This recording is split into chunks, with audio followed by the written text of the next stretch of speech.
Bienvenidos al oasis de paz en medio del estrés. Vamos al último tema, al último curso, cerrando el curso. Nos ponemos de pie en nombre del Padre, el Hijo y el Espíritu Santo. Padre bondadoso, te damos gracias por permitirnos caminar durante varios meses, desde septiembre del 2008 hasta este junio del 2009, en este curso de Biblia, haciendo un repaso general de los principales libros, principales autores, guiados por el Espíritu Santo, para que esto nos ayude en nuestra vida diaria a conocer un poco más la palabra de Dios y compartirla con los demás. A Dios sea la gloria y la alabanza por los siglos de los siglos. Amén. Bien. Entonces, estamos en el tema 35. Estamos en el tema 35. Sería repasando. El primer libro de la Biblia, ¿cuál es? Génesis. El último libro de la Biblia, ¿cuál es? Apocalipsis. Entonces eso sería de cajón que todo mundo tendría que saber cuál es el primero y cuál es el último. Sería de la A a la Z, eso será de cajón para uno y para los demás. El centro de la Biblia, ¿qué es? ¿Quién es? Sí, pero ¿qué más? ¿Quién es el centro de la Biblia? Cristo es Jesús. Entonces decimos antes de Cristo y después de Cristo, que va marcando la historia. ¿Y dónde encontramos a Jesús? Pues en los evangelios.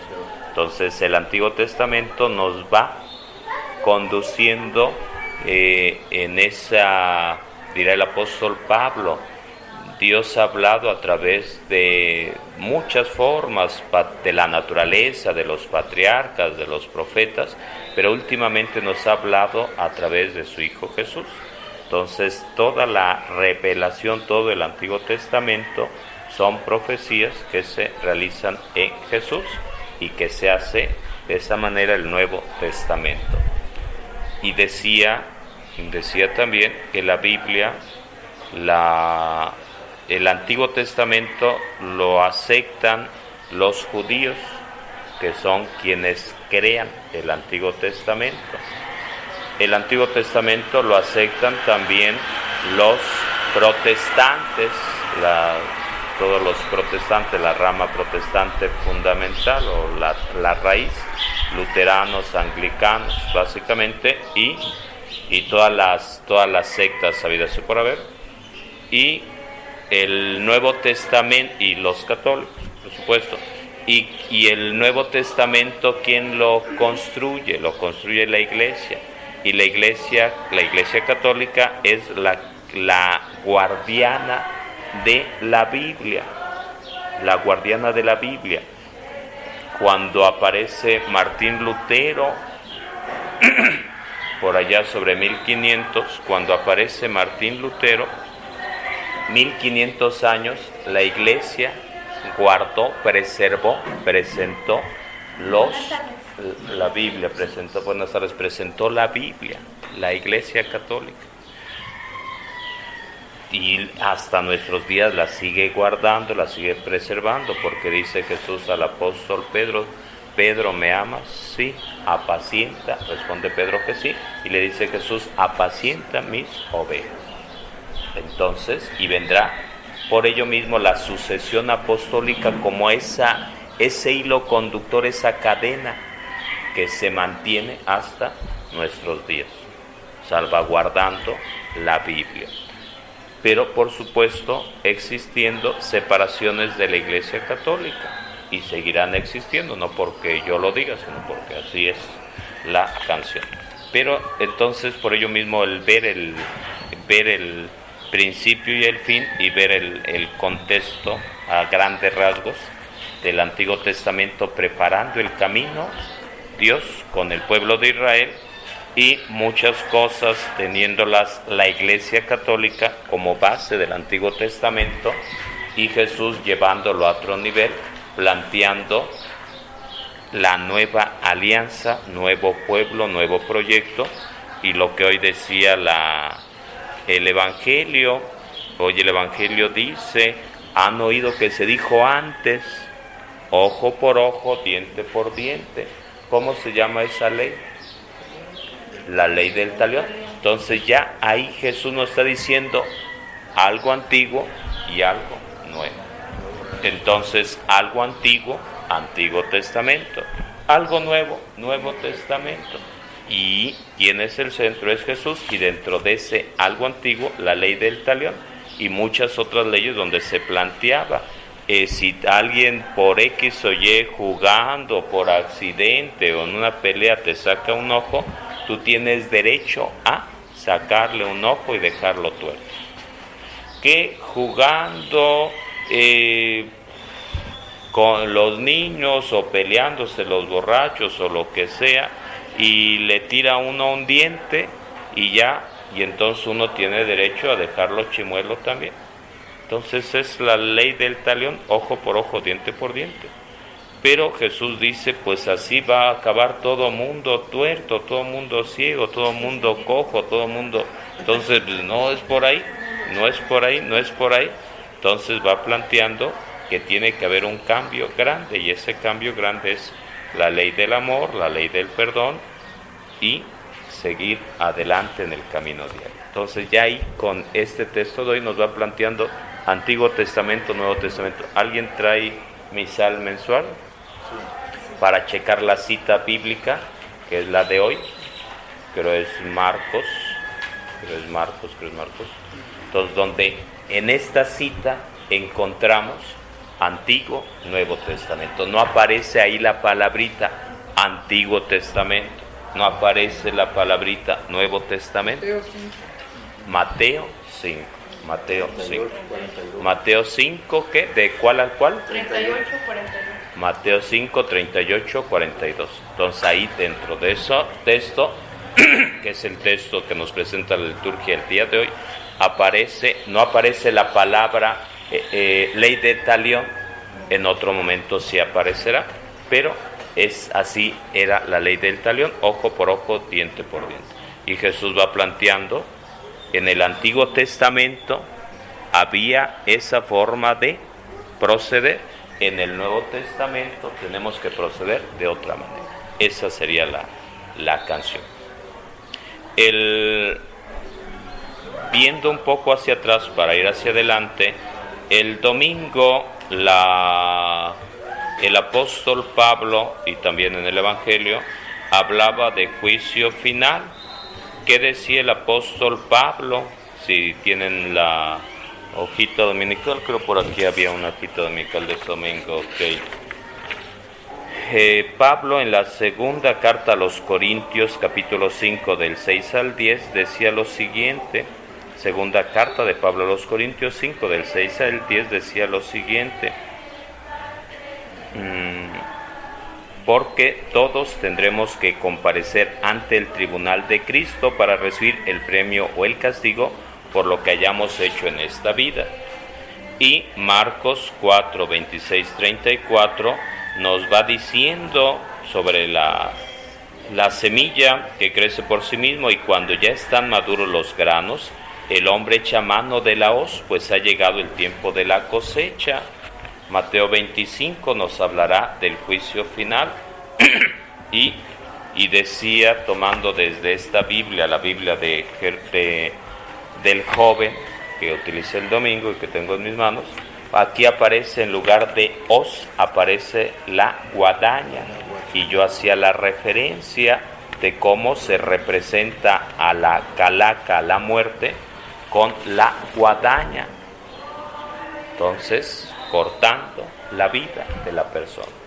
Y les comentaba que hubo un accidente aéreo, Airbus, el avión de Francia, un avión de Francia salió del aeropuerto Charles de Gaulle, que es creo la sede del aeropuerto, y salió, y pues perdieron el horizonte, la brújula, la señal, y se estrelló, y fueron a buscarlos con aviones, con barcos, con submarino, y ya encontraron por ahí restos, y encontraron restos del avión y restos humanos. Y una señora comentaba, una señora se había salvado de aquel accidente porque por X o Y pues se levantó tarde o tuvo complicaciones o lo que sea y se le fue el avión. Pero a la vuelta de la esquina agarra su coche, hay un accidente automovilístico y pierde la vida. Entonces ya le tocaba. Cuando te toca, aunque te quites. Cuando no te toca, aunque te pongas. Es decir, ya le tocaba. Y entonces va diciendo juicio final. Entonces vamos a Apocalipsis. ¿Y el Apocalipsis qué significa? ¿Qué significa? Revelación, el libro de la revelación de las revelaciones. Entonces, Apocalipsis, revelación y el libro de la revelación. Aquí la recomendación sería poner también Apocalipsis igual al libro de la esperanza cristiana.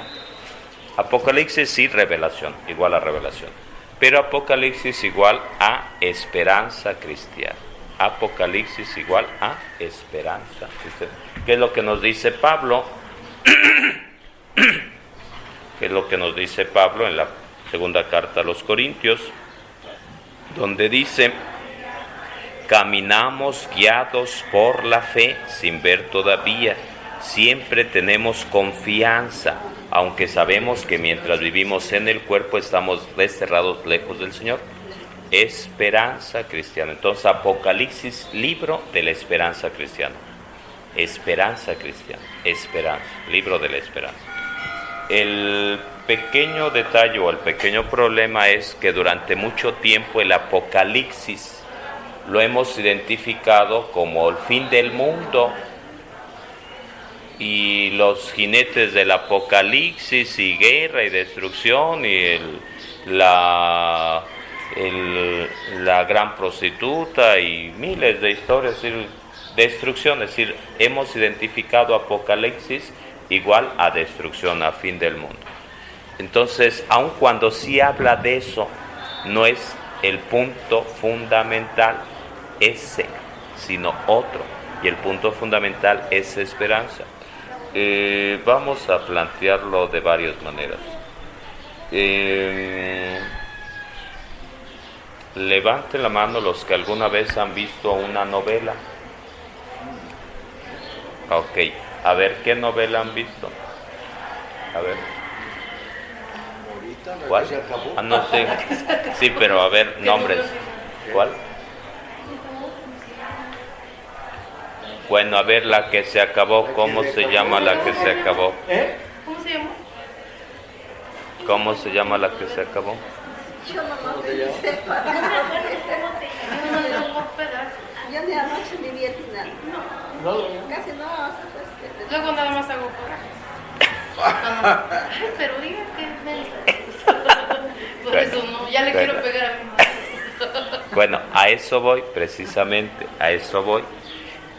Si vemos cualquier novela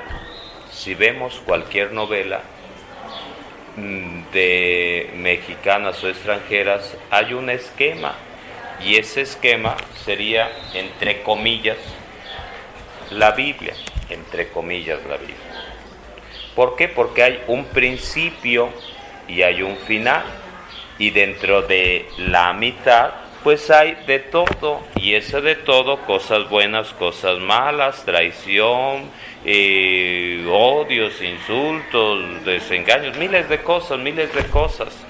Y hay gente buena, las personas buenas de la novela, el protagonista principal que tiene que vencer muchas cosas negativas, como ¿qué artista podríamos poner? Como Thalía la del barrio, y Thalía la de los frijoles, y Thalía la de los sopes, y Thalía la de los zapatos, es decir, las tres Marías.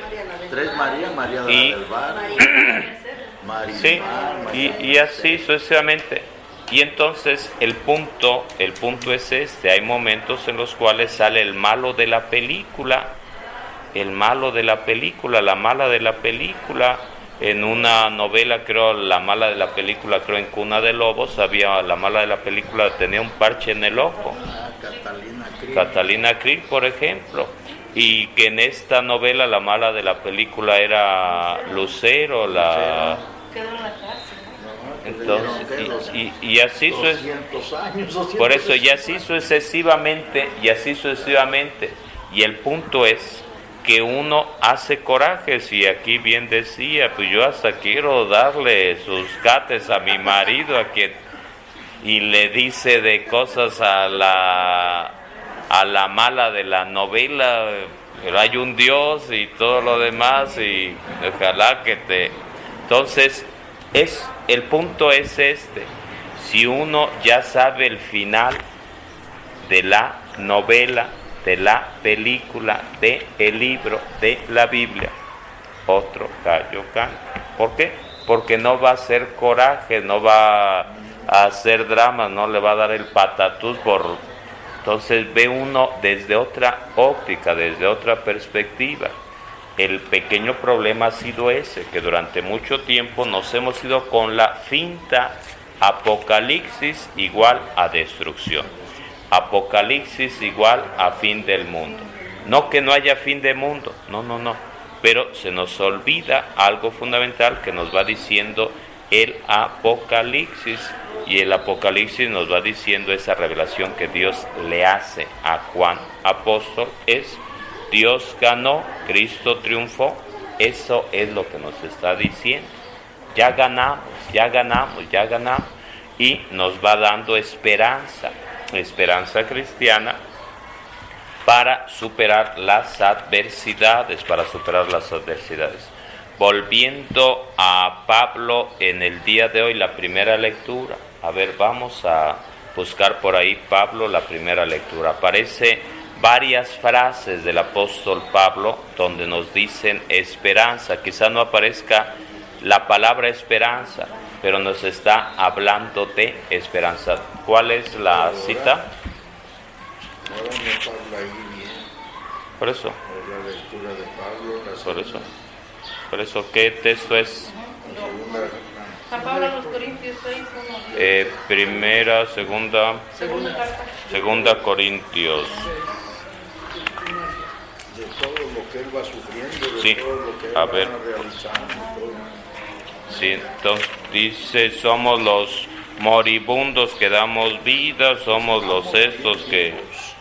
A ver, por ahí es ese texto, esas frases son las que me interesan. Entonces, otra vez, 2 Corintios, ¿cuántos? 6, capítulo 6, 1, 10. 6:1. Ok. Luchamos con las armas de la justicia, tanto para atacar como para defendernos. En de la honra y de la deshonra, de la buena y de la mala fama. Somos los impostores. Ese es el Que punto. dicen la verdad, los desconocidos de sobra conocidos, los moribundos que están bien vivos, los condenados nunca ajusticiados, los afligidos siempre alegres, los pobres que aún se enriquecen, los necesitados que todos lo poseen. Sí, sería por ahí del 6 en adelante. Dice: actuamos con corazón limpio, con conocimiento de las cosas de Dios, con paciencia, con bondad, consolados por el Espíritu Santo, con amor sincero, apoyados en la palabra de verdad y en la fuerza de Dios, y en todo momento atacamos y nos defendemos con las armas que nos proporciona su fuerza salvadora. Unos nos alaban y otros nos deshonran, unos nos calumnian y otros nos elogian. Se nos considera impostores aunque decimos la verdad. Quieren ignorarnos, pero somos bien conocidos. Estamos al borde de la muerte, pero seguimos con vida. Nos castigan, pero sin llegar a matarnos. Nos tienen por tristes, pero estamos siempre alegres. Nos consideran pobres, pero enriquecemos a muchos. Piensan que no tenemos nada, pero lo poseemos todo. Entonces, eso es lo que nos dice el Apocalipsis. Pero lo dice con un estilo, el estilo apocalíptico, que sí es un poco gruesón, pero aparecen muchas imágenes, muchos signos, aparecen muchos signos. El punto clave es que libro se va escribiendo al fin del primer siglo, a finales del primer siglo. Se va dando, sí, alrededor aquí del 92-96 después de Cristo, se va dando, sí, la persecución en Jerusalén, los judíos persiguiendo a los cristianos, a los discípulos de Jesús. Pero como ya está llegando la predicación a Europa, a otros pueblos, no únicamente es persecución de parte de los judíos, sino también persecución de parte de los romanos. Y sobre todo el ambiente donde se está planteando no es referente a los judíos, persecución judía, sino sobre todo persecución romana. Y anotan en su cuadernito,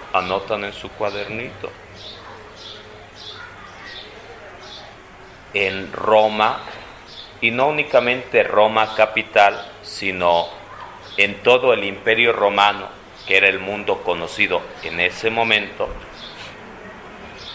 estaba la ley romana, los soldados romanos, la cultura romana, los dioses romanos, había infinidad de dioses.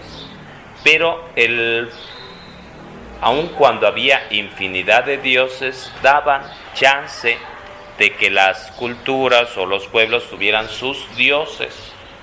Eran politeístas. Entonces, anotan esa palabrita, politeísta, y van a poner qué significa eso de politeísta. Entonces, polis, muchos, teos, Dios, entonces polis, muchos, teos, Dios, entonces politeísta, muchos dioses, y ponen la otra, monoteísta. Buenas tardes, si gustan aquí o si gustan allá. ¿Dónde estuvieron la semana pasada? Donde gusten, ustedes elijan. Pásenla allá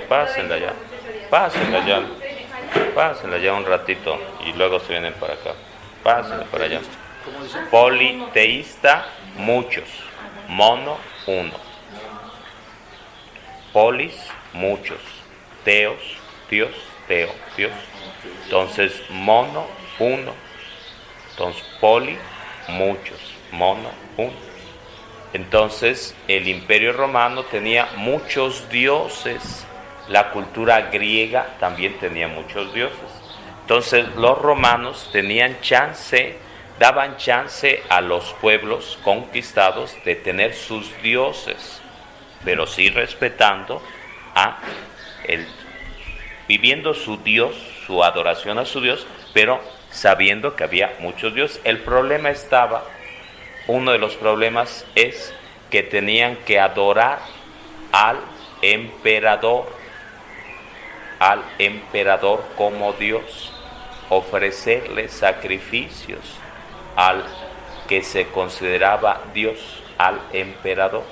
Ese es un poco el origen del problema, que claro, Apocalipsis no es un libro de historia, pero el contexto donde se escribe Apocalipsis es persecución romana, imperio romano. Ese es el punto clave a considerar. Entonces está la persecución romana y el punto gruesón será que al paso del tiempo, los cristianos cada vez son más, y ellos no están dispuestos a adorar a todos los dioses, al dios piedra, al dios viento, al dios fuego, al dios sino al único Dios. Y ahí es donde vienen los pequeños problemas. Anotan en su cuadernito circo romano.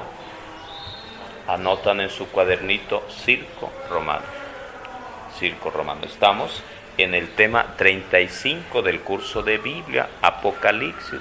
Estamos concluyendo el curso de Biblia. Entonces, circo romano. ¿Y qué había en el coloso o circo romano? Habría payasos. ¿Qué habría? Entonces, aunque se le llama circo romano, no era el lugar donde iba Cepillín, donde iba Broso, donde iba el Mago de Oz, o Chispita, pues no. Entonces, aunque se llama circo romano, el gran coloso, que en aquel momento histórico era de mármol, era lo máximo. Tendré que investigar el número de personas que entran por ahí, pero entraban muchísimas. Sí, imaginémonos el Estadio Azteca, imaginémonos el Maracaná en Brasil, imaginémonos estadios en España, ahora acá que está la Copa Confederaciones en África. Entonces, un estadio de fútbol o un estadio de fútbol americano o de béisbol, imaginémonos un estadio. Pero se le llama circo romano, aunque no salían payasos. Vuelvo a marcar ese dato. Pues puede ser que sí hayan aparecido payasos, pero no era el espectáculo normal. El punto es que el emperador, las altas autoridades llegaron a plantear, anotan en su cuadernito, acuñar una frase: pan y circo, pan y circo.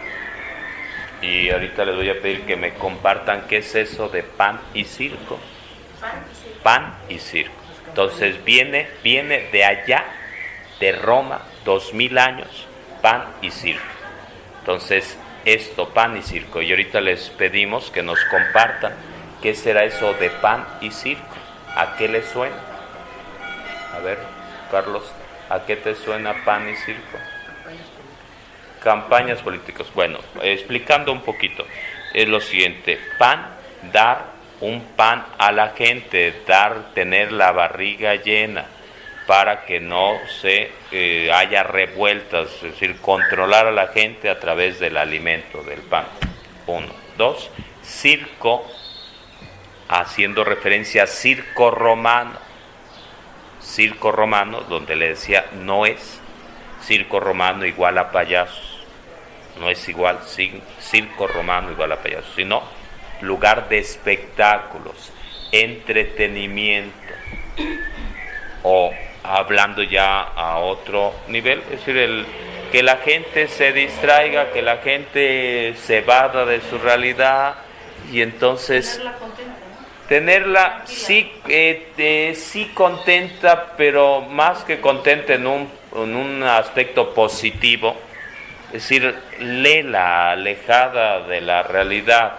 Por ello a veces la tele también se plantea como la caja tonta, por esto mismo de pan y circo, y lo utilizan a veces algunos políticos, algunas personas en sus campañas o en su caminar, aún ya gobernando, esto de que la gente esté por ahí metida en varias cositas para que no proteste, no se rebele, y entonces muchas cosas se fueron dando en el circo romano, donde ahí en el circo romano las leyes se iban dando, se iban prescribiendo, se iba normando la conducta de la sociedad, y como iban a conquistar en África, en distintos lugares, traían animales exóticos, que el cocodrilo, que la jirafa, que el tigre, que el camello, que el rinoceronte,